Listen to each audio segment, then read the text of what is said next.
quando eu comecei a voar, o meu objetivo era dominar o equipamento, né? A gente costumava andar de moto, tinha uma pista de motocross ali em São Conrado, que a gente brincava de moto. Então, sempre foi muito em cima de equipamento. Como eu vou lidar com esse equipamento? Como eu vou controlar esse equipamento?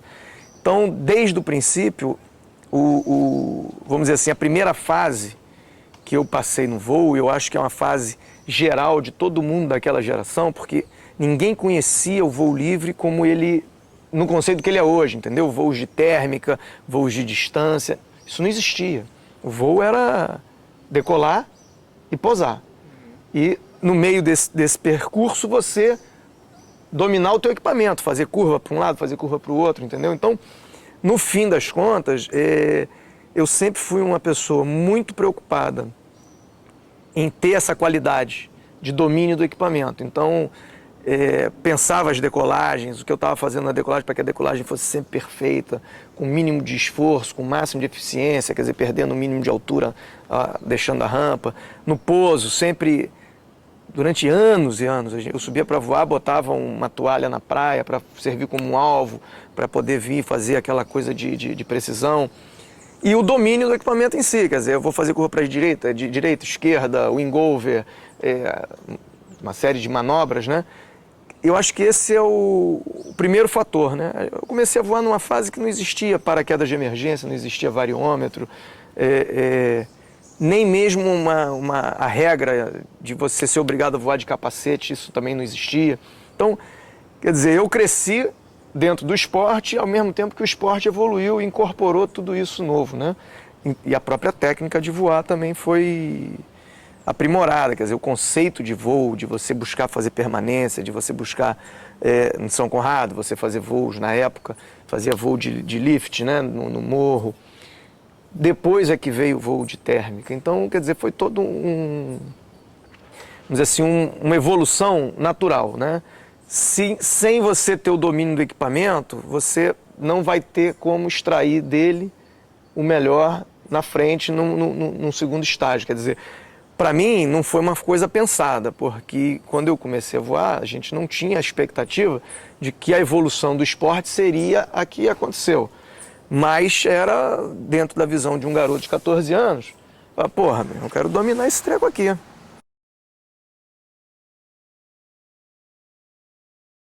Na minha cabeça, eu tinha isso. Eu quero ter o controle da asa, entendeu? Eu quero ter a melhor técnica de decolagem, a melhor técnica de pouso e fazer as manobras mais maneiras. Então, para você fazer a manobra, exige que você conheça o equipamento.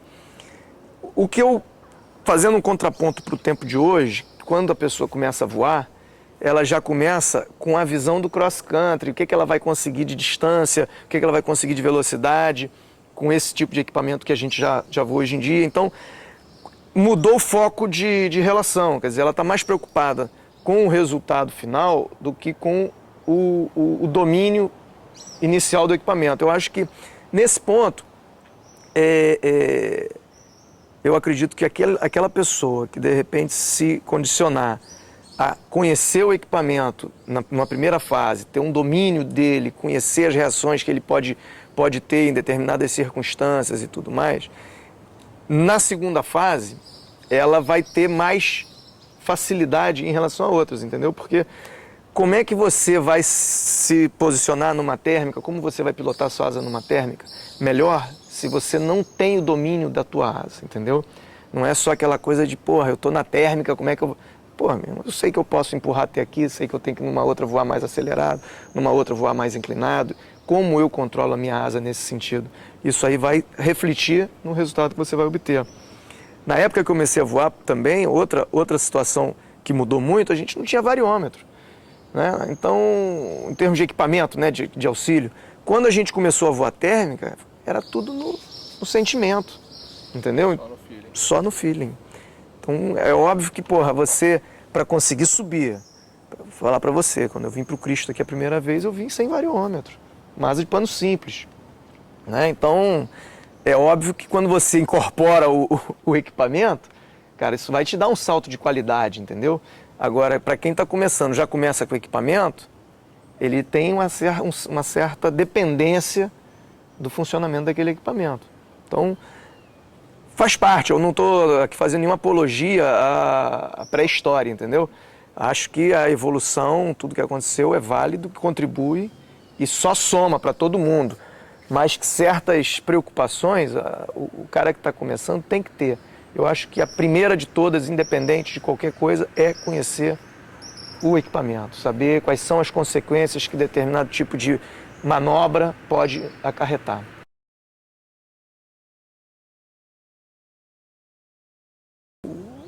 Uma coisa básica, né, é você testar o teu limite de stall, né? Quer dizer, então você está numa condição de vento liso, você ir empurrando a sua asa para conhecer como ela reage quando ela estola. Isso vai fazer com que você rapidamente identifique se você está em stall numa outra situação. Então você tem asa com VG, você tem que testar o stall dela sem VG, tem que testar o stall dela com VG, né? Testar curvas com a marcha caçada, com a marcha solta, inclinação, velocidade, aceleração, entendeu? Então tem que treinar, né? Quando eu comecei, a brincadeira era ficar dando 360, botava a asa de lado inclinada e 360 fechado, rodava praticamente no eixo, né? Depois começaram os engovers leve. Não é para sair daí fazendo acrobacia que nem um maluco, entendeu? Você tem que... Na asa é tudo gradual, movimentos são movimentos leves. Não existe o cara que voar, entendeu? Com um movimento brusco, ele está condenado a passar pelas térmicas, a não explorar o melhor do voo, do equipamento, entendeu? Você tem que realmente desenvolver aquela coisa de...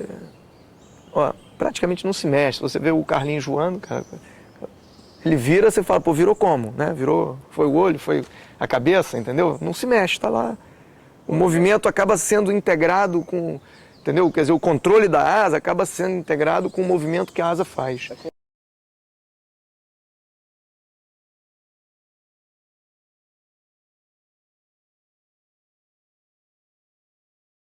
A observação naquela época era do que ele fazia com a asa, que demonstrava o controle que ele tinha do equipamento. Então, posição de pilotagem, né? A forma de se movimentar, atitude de decolagem, quer dizer, o conceito fundamental, né?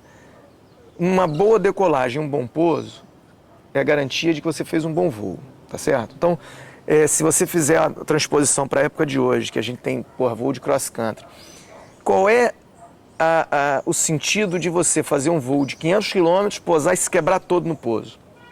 Entendeu? Você não, por mais que você chegue e volte, fale assim, cara, bati o recorde de distância, voei 500 km. Com o braço engessado, a asa destruída, não é vamos dizer assim, uma recordação positiva, entendeu? Para ser uma recordação positiva, você decolou bem, você voou e você pousou bem. Isso aí são as 3 fases que você precisa completar para ter essa, vamos dizer assim, esse voo guardado na sua memória de forma positiva, entendeu? E, porra, então...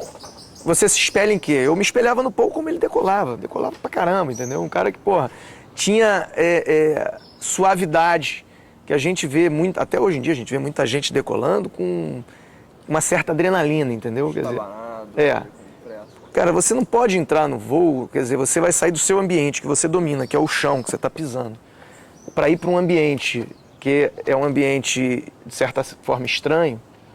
Você não pode entrar, fazer essa transição de forma abrupta, entendeu? Nem adrenalizado, entendeu? Se você fizer dessa forma, você está dando chance para o risco, né?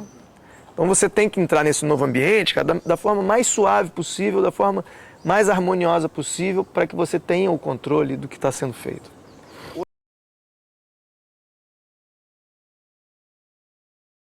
Você tem que estar preparado, no voo principalmente, né? Você tem que estar preparado para tomar a decisão certa, na hora certa, de forma imediata, entendeu? Aí, pô, mas e se a decisão certa for errada? Se você tomar a decisão errada rápido, talvez você tenha tempo de corrigir, entendeu? O que não pode é você perder tempo para tomar uma decisão, porque se você perder tempo e tomar a decisão errada, você talvez já não tenha mais tempo de corrigir. Então, no voo, é decisão o tempo todo. Então, se você não tiver em estado de alerta, cara, você está se colocando em risco. Você fala, vai para o rotor. Pô, eu sei que é uma área turbulenta, né? Eu sei que o momento que eu vou chegar lá, eu posso tomar uma pressão mais forte na asa direita, pode tomar na asa esquerda. Eu não sei qual asa que vai responder primeiro. Então, se eu não entrar em estado de alerta, eu posso capotar, como a gente já sabe aí de casos de 2 amigos nossos que capotaram lá, entendeu? Então, quando a gente, aqui em São Conrado, especificamente falando, né, que a gente descobriu o rotor ali do Crocane, cara, era o grande barato ir voar no rotor, entendeu? Na época as asas ainda não tinham geometria variável, a gente chegava no rotor já travado, né? Então é o princípio, você está entrando numa área de turbulência, você não vai entrar relaxado, né? Voando solto lá, tranquilão, pá. Você vai entrar travado, com velocidade, porque você precisa da velocidade para garantir o comando. Então você tem que estar, novamente, no teu estado de alerta, né?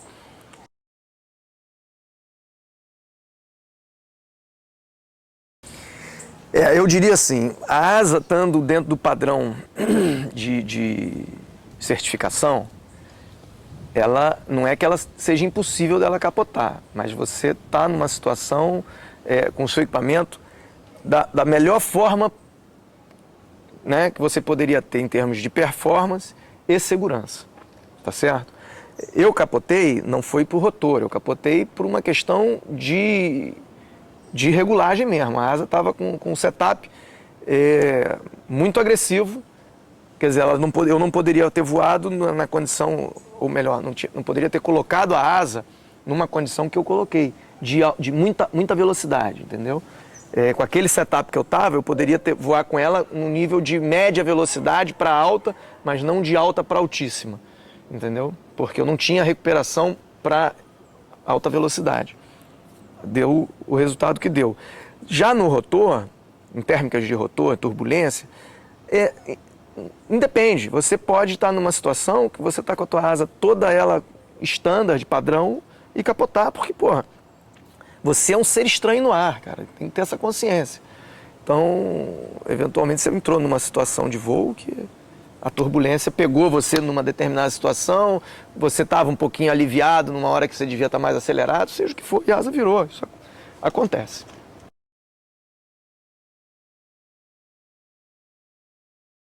Quando eu comecei a voar, eu era muito garoto, muito criança.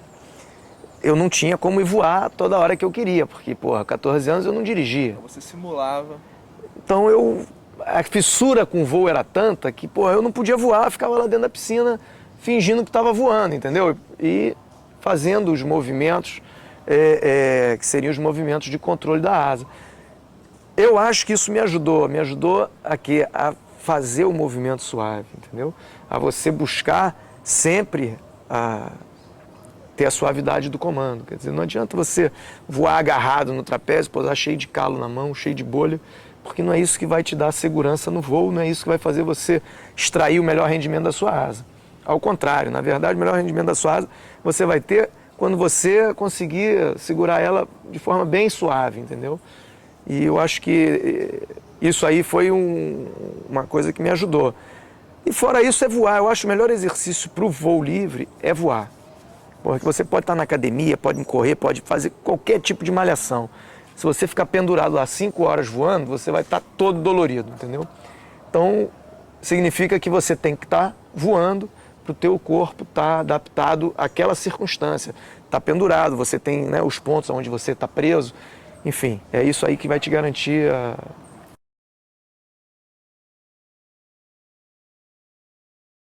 hoje em dia, eventualmente, eu dou uma descapotadinha no cinto quando entra na térmica.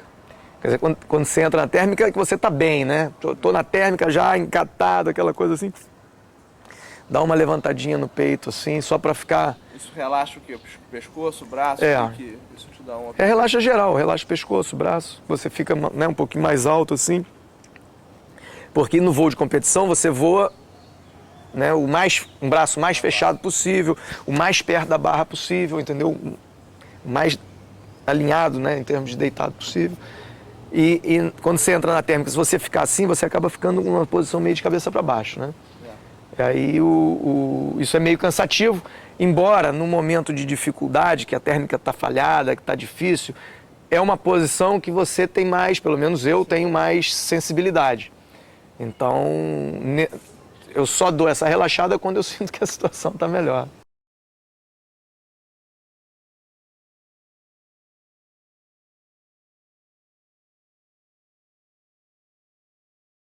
As asas, elas têm características diferentes, né? A asa de ponta redonda, ela voa térmica de uma forma mais chata. E a asa de ponta quadrada, ela já tem a tendência de voar mais inclinada. Então, é uma diferença de pilotagem. Te exige uma readaptação. Mas não é nenhum quebra-cabeça, entendeu? Quer dizer, na verdade, eu já voei também muita asa de ponta quadrada e também voei ponta redonda. Eu tive muita facilidade de adaptação. Na verdade, as asas de ponta redonda, quando chegaram na Sensor e tudo mais, as pessoas não se adaptaram facilmente à característica de voo dela e eu me adaptei. Então, consegui muitos bons resultados com a Sensor e tudo mais. E a laminar foi um período maravilhoso, a laminar é uma asa ótima. Hoje, o que acontece é que, para a gente, como representante da laminar, no caso, que continuamos sendo representante, o preço da asa inviabilizou a penetração dela no mercado. Ela está muito cara e a gente não encontra mercado para isso, né? Então, para justificar o preço, ela teria que ter uma performance extraordinariamente superior às outras, e não tem. A performance hoje em dia das asas são todas muito similares. A gente encontrou na Aeros uma possibilidade muito grande de estar trabalhando no mercado, porque ela tem uma performance muito boa. Hoje, talvez ela tenha uma característica melhor do que as outras, quando a gente fala em termos de tirada. Ela é uma asa que, especialmente no contravento, ela tem um rendimento superior, basicamente nessa circunstância. As outras, ela se assemelha a todas as asas, é confortável de voar, né? É uma asa que a gente consegue ter um nível de qualidade e performance altíssimo, com um nível de preço altamente competitivo. Isso aí faz com que tenha um mercado para ela razoável. Enfim, é uma asa que eu diria hoje que dá a gente uma segurança em competição. Você fala, eu estou com um equipamento que, se eu não fizer nenhuma besteira, eu estou ali para disputar as primeiras colocações.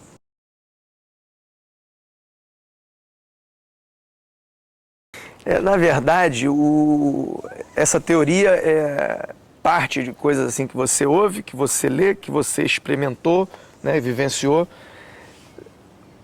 É coisa básica, né? A gente quer fazer um voo bom, está num campeonato. Se tiver com nuvem, a gente tem mais facilidade de se localizar, entendeu? De estabelecer a rota melhor de navegação. Você tem essa orientação.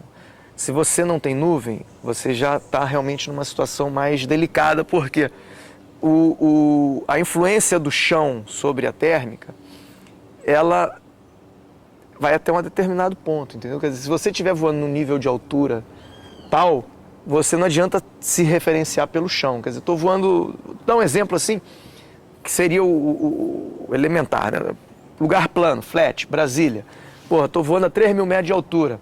Não adianta ir para cima de um arado achando que é ali que vai estar a térmica. Eventualmente, se você tiver a 600 metros de altura, aquele arado é a tua salvação. Entendeu? Mas a 3.000 de altura já não é. Então, quando você está no céu azul, o voo é bem mais complicado em termos de navegação, porque você conta realmente muito com a sorte. Aí, numa competição, no céu azul, o ideal é você estar voando em grupo, porque você espalha o grupo e um serve de referência para o outro. Quando você tem nuvens, você já pode buscar acelerar o seu voo, entendeu? E usando da sua técnica, do seu conhecimento, para poder abrir distância em relação aos seus adversários.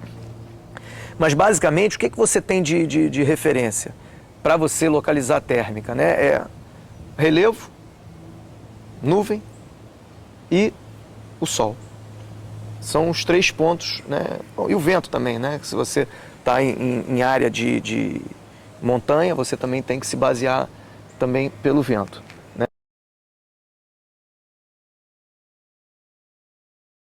Você está num voo de competição, de cross country, nem sempre você está em busca de uma térmica, você está em busca de, vamos falar, térmica na situação térmica, você está em busca de um ascendente, né? Ou você está em busca, em última análise, de não posar, tá certo? A característica do voo de cross country é você não posar. Posou, teu voo de cross country acabou. Então, muitas vezes você vai buscar um lift, né? Você fala, pô, cheguei numa altura aqui, tem um morrinho ali que o vento está soprando para ele, vou me prender ali naquele morro, não tem nuvem nenhuma aqui, vou ficar ali pendurado no vento, né?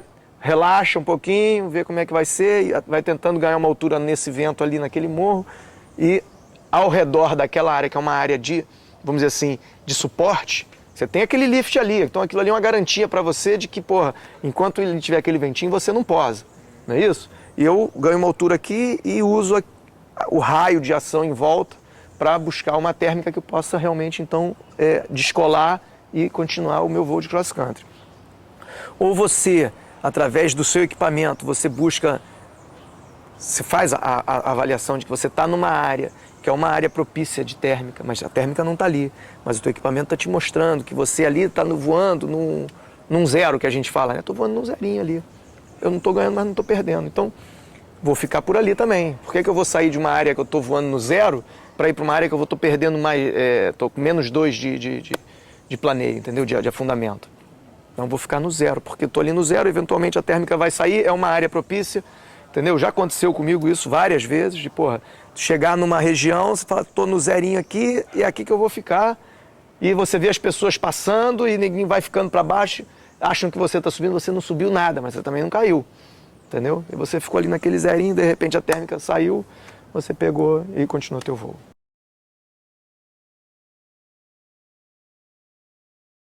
Se você avaliar um buraco azul num voo de cross country free flight, é uma coisa. Você avaliar um buraco azul num voo de cross country competição é outra, né? Quer dizer, no free flight você eventualmente pode esperar, ficar, não, pô, tô na térmica, que maneira pra caramba, vou esperar o ciclo se formar ali, entendeu? No voo de cross country de competição, eventualmente você tem que assumir o risco de, porra, pular aquele buraco para alguma área para tentar continuar progredindo, ou eventualmente voltar. Quer dizer, vai muito do momento e do que se configura o ar que você tá experimentando naquela hora, entendeu? Não tem uma regra única, porque uma decisão que você tome hoje numa outra condição pode ser completamente errada. Então, você tem que ter o poder de avaliação naquele momento, entendeu? Se vale a pena você arriscar, eu te dou o exemplo, esse ano a gente estava num campeonato em Cambuquira, eu e o Nenê Rotor, a gente acelerou na frente de todo mundo, e porra, quando a gente deveria ter retornado para uma térmica, a gente forçou no azul. E a gente acabou tendo que voltar. Perdemos um tempo, a gente que estava disparado na frente, acabamos perdendo a disputa pelos primeiros lugares na prova. Entendeu? Porque a gente teve que voltar para trás para ganhar, para depois ir. Então, faz parte. Às vezes você tem que arriscar, às vezes você tem que esperar, mas é uma avaliação que você só pode fazer na hora. Não tem como você estabelecer uma regra. A regra é avaliar a condição dentro do seu objetivo, né?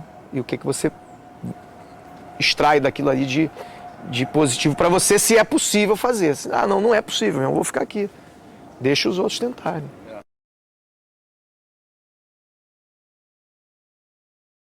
A competição, nesse sentido, ela enriquece a tua capacidade de decisão.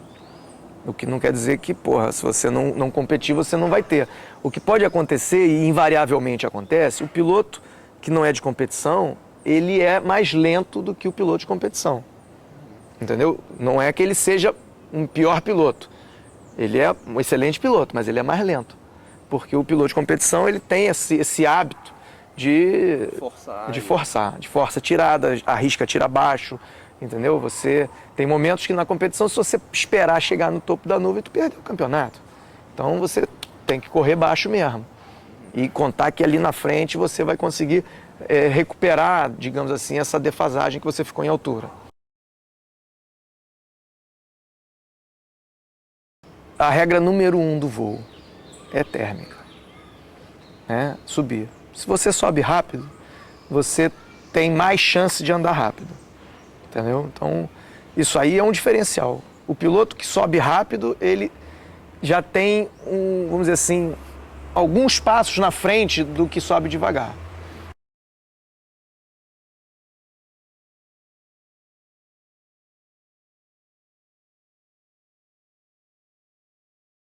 Se eu estou voando com um grupo de pilotos rápidos, eventualmente eu vou tirar rápido. Se eu estou voando sozinho, que você precisa às vezes queimar altura para buscar uma térmica, eu já vou tirar um pouco mais lento. Por isso que se diz que quem voa sozinho voa mais lento do que quem voa em grupo. Certo. Né? Porque você chega no local onde está a térmica, mas você tem que procurar o miolo dela. Ah, bati aqui, tem um, mais dois, mas de repente 30 metros do teu lado ali está mais 5, mais 6, entendeu? Se tem 3 juntos, um pegou ali, aí você já vai, né? Então, sozinho você voa um pouco mais conservador. Em grupo, você voa um pouco mais ousado. E dentro da condição que se mostra, você estabelece aquilo que você considera ser o correto. A gente voou agora recentemente no campeonato, também em Cambuquira, que, porra, formou um Cloud Street assim fantástico, né? Então, dava para você acelerar o voo. E o Paulinho Cabeleira estava voando com a gente no rádio e falando, porra, caramba, vocês não param para enroscar? Eu falo, pô, a gente, numa condição dessa, você não vai perder tempo enroscando, eu tô vendo que tem um caminho de nuvem, entendeu? De térmica, gigante. Aí eu tô voando acelerado mesmo, entendeu? Então, enquanto o cara perde tempo voando ali atrás, numa térmica de mais 3, mais 4, eu tô voando nessa ascendente que está se mantendo direto. Então, porra, quando ele resolver sair você tem 3 quilômetros de nuvem. Vou botar que você está do Cristo a São Conrado, praticamente, com Cloud Street. Se você ficar parado enroscando lá, quando você sair eu já estiver aqui no Cristo, você não me pega mais, entendeu? Já foi o voo para você, entendeu? Na competição, então você fica com essa avaliação. Tem que ter o poder de decisão. Tudo passa pelo poder de decisão que o piloto tem. Se ele vai assumir o risco, né, de, porra, botar pro jogo, vou acelerar e vou embora.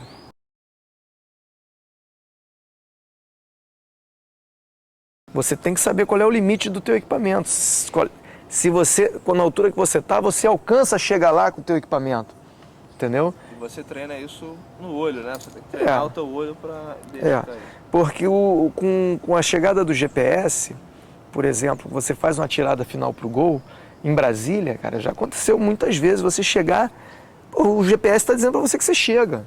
Você vai falar, cara, meu irmão, eu não vou chegar nunca. Porra, entendeu? A cidade está praticamente no teu horizonte, assim, e chega. Então você começa a perceber que realmente o equipamento te ajuda pra caramba, tá certo?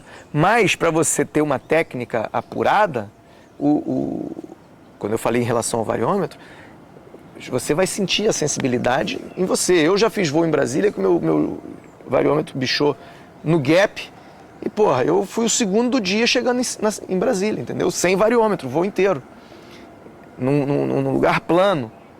Quer dizer, isso é fruto de um passado de treinamento sem o equipamento, entendeu? A primeira coisa que a gente procura quando fala assim, bom, tem que posar, né? É você mapear a área de pouso para identificar exatamente fio e cerca, que são os maiores vilões aí do nosso esporte em termos de acidente em área de pouso. E buscar uma área que te permita posar com o vento de frente, né? Não adianta nada você encontrar uma área onde você não consiga entrar com a posição de vento ideal. Às vezes você é obrigado a fazer isso, né? Mas então, e de cara, né? A primeira regra é fio e cerca. E a partir daí identificar a direção do vento correto, uma área ampla que você tenha na cabeceira da pista, não tem obstáculo na cabeceira da pista, entendeu? Isso te garante poder entrar bem no pouso e, se possível, não tem obstáculo no final, né? Que é o ponto. Em determinadas situações, você vai buscar um pouso tipo numa chapadinha, entendeu?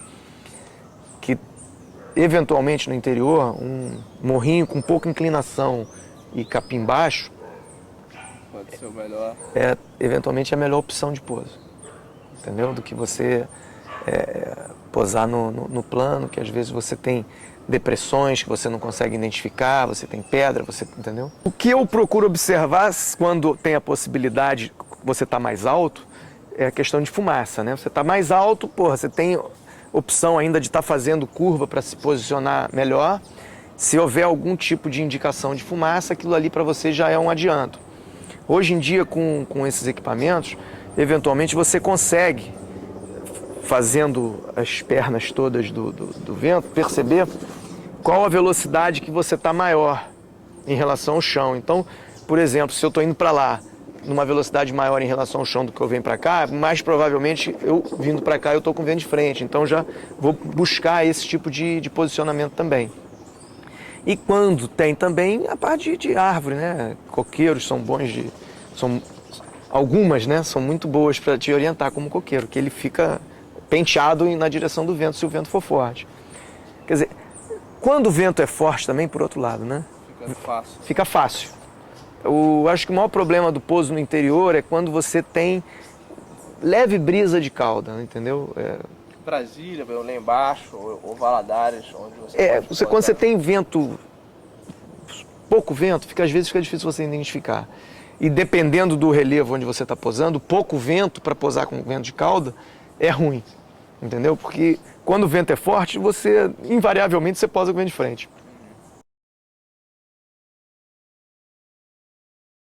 Pensa só o seguinte, quando a gente fala voar junto no rádio, não significa voar junto na mesma térmica. Então, o rádio ele vai funcionar para a equipe exatamente como um instrumento de auxílio a nível de informação, né? Pô, eu estou na frente, estou avisando quem está atrás de que é melhor chegar aqui, eu estou atrás, estou avisando quem está na frente de que alguém de uma outra equipe posou. Quer dizer, ele funciona como um suporte, não para que vá todo mundo junto, que eu acho até que, a verdade, a gente não deve voar todo mundo junto. Em grupo. Estamos aqui o pelotão brasileiro, porque se der uma falta de sorte, cai todo mundo. Entendeu? Então a gente tem que fazer, se tem 3, 4 starts, vai fazer a opção, cada um é livre para fazer a escolha, entendeu? De qual é o start que pretende fazer e escolher. E dentro do voo, ir se ajudando, entendeu? E para isso, isso que é o voo de equipe, a gente se ajudar durante o voo. É o cara que está na frente, está passando informação para quem está atrás, é o cara que está atrás, comunica com quem está no chão, incentiva quem está na frente, seja da forma... Mas é nesse sentido que tem que voar. A gente pode falar aí de vários voos que ficaram marcados, seja que foi num campeonato que você teve um resultado excelente, seja num voo assim livre, né? Eu posso citar um assim dentro de muitos que foram feitos. Aqui em São Conrado, tem uns 4 anos, eu acho, e que, um dia que parecia estar excelente, só que, na verdade, formou uma sombra em São Conrado todo, e a rampa estava cheia, estava todo mundo, né? Foi voar porque no dia anterior, amanhã vai dar crista, aquela coisa toda. E ninguém queria decolar por conta da sombra, e eu fui pro Vidigal ali, e fiquei ali embaixo, no Vidigal, atrás, na face norte do Vidigal, ali na pedra, enroscando coladinho na pedra, né? E era o único lugar que tinha o sol. E aí começou a vir todo mundo, veio meu irmão, veio Marcinho, Pedrão, Claudão. Eu me lembro desse voo. E ninguém conseguiu pegar a térmica e eu ali fui ganhando, ganhei o Vidigal todo, vim pro Cristo. Quer dizer, fiz o voo todo e a maioria dos pilotos que estavam lá para fazer esse voo, ninguém conseguiu fazer. Então ele é marcante por esse aspecto, entendeu? Porque... Você matou a hora de decolar, né? E a condição, porque a largada, vamos dizer assim, era um ponto de largada. E eu peguei aquele ponto. E era um ponto pequeno. Pegou uma bolinha. Isso, que ninguém mais conseguiu chegar nessa bolinha. Quer dizer, um lugar que cabia uma asa. E eu fiquei ali dentro. E quem vinha não conseguia entrar, entendeu? Porque eu ocupei o espaço todo.